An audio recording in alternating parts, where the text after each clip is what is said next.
I want to talk about posture a little bit today because it's something I'm learning a lot about, and I want to just synthesize my ideas and get some concepts across. Since starting to study chiropractic like a year and a little bit more ago, I feel like my posture has improved a lot, and I've seen such health benefits from it that I think it could help you as well. And it's really just changing the way that we see posture and the way that we see the body as a whole unit and as a very, very complex structure that is interconnected between everything, controlled by our brain. The beautiful thing about the brain is that we can control it ourselves to control the rest of the body, and we can change it.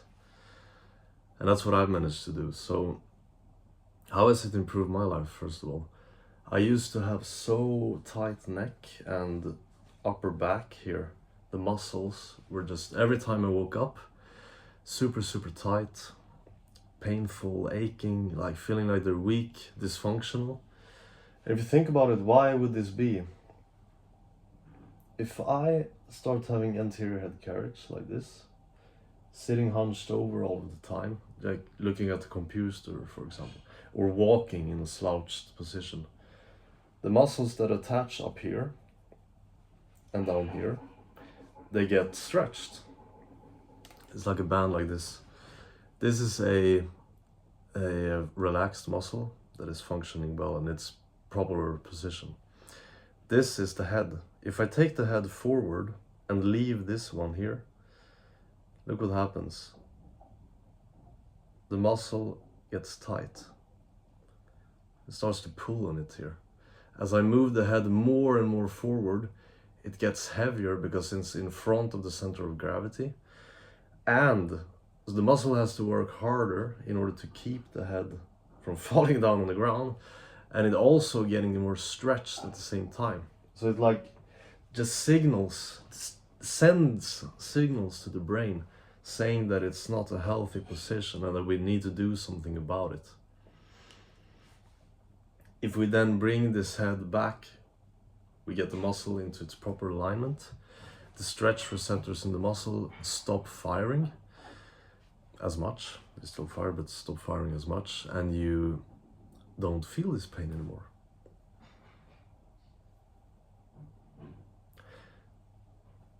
So we just took away pain and dysfunction by fixing such a simple concept.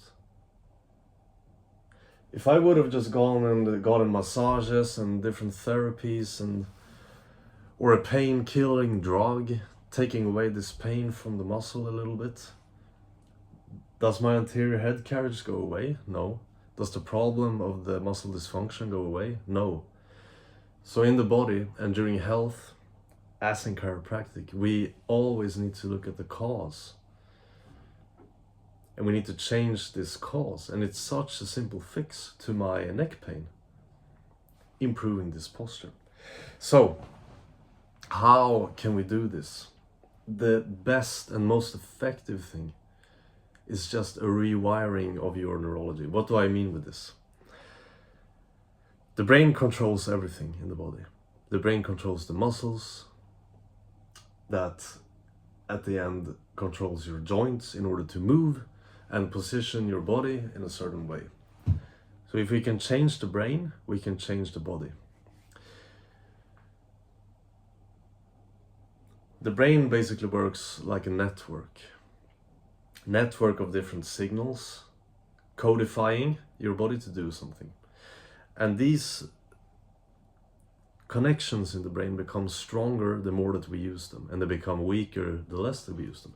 So think about this. If I sit all day like this, I'm conditioning my brain to keep myself in this position. So if we do this all day, maybe some people work during a seated position in front of a computer. We cannot change that. They have to go to their work. But we can incorporate certain exercises that put the body into more of a extended position, opening up everything from flexion up into extension. What this allows is we are telling the brain consciously to start activating the muscles more. We're consciously activating the muscles that are used for extending the body. And when we do this, the brain actually becomes more active in inhibiting and lowering the activity of the flexors.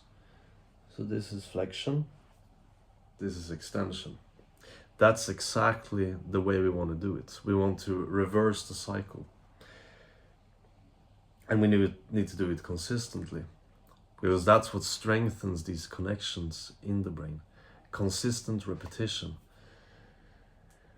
And it's not only about looking locally. Like if I want to make my head posture better, I can also look lower down in the body, to the legs and the pelvis. Because as we know, everything is connected. The brain controls everything. The brain is connected. Every single cell in some way is connected.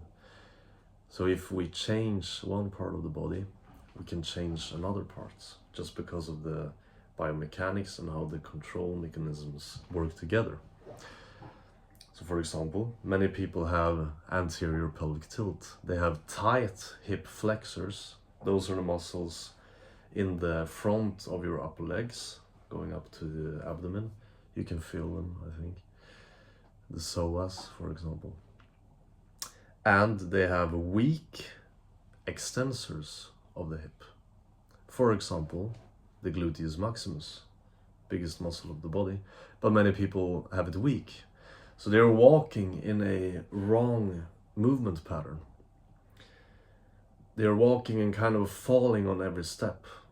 Can you imagine that? Falling in a slouched position, not actively pushing themselves forward and up. This is how I used to walk.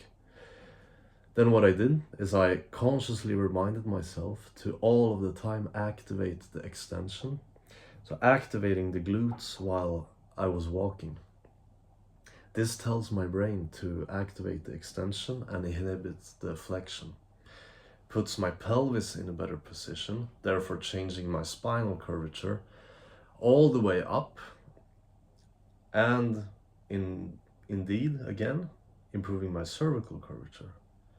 Because the whole spine is connected, remember that. If one part of the spine changes, the other one has to change as well, because we are always fighting to counteract gravity. We cannot just change something in the body without having an effect. There is always a cause and an effect. So if we have an effect that we don't want, we can look at the cause and change the cause. So this is what I would do if I was you. I would do exercises that improve the movement pattern of your back muscles. For example, putting your arms like this against the wall while keeping the spine against the wall all the time and pulling yourself up. This will activate this movement pattern, and it will also increase the mobility of your shoulders and open up your chest. And then consciously during the day, while you're walking, always remind yourself of activating the glutes. This way you're changing your walk so that you will reflexively walk in a more upright and extended position, and your brain will slowly but surely adapt to this and adopt a unconscious way of controlling your body into a more extended, upright, strong posture. This is so important, and we need to do it actively, because the brain is something that responds to active repetition, not passive. It's the same as learning something, learning a new language. You need to be active with it. We need to mold our body actively by changing our neurology.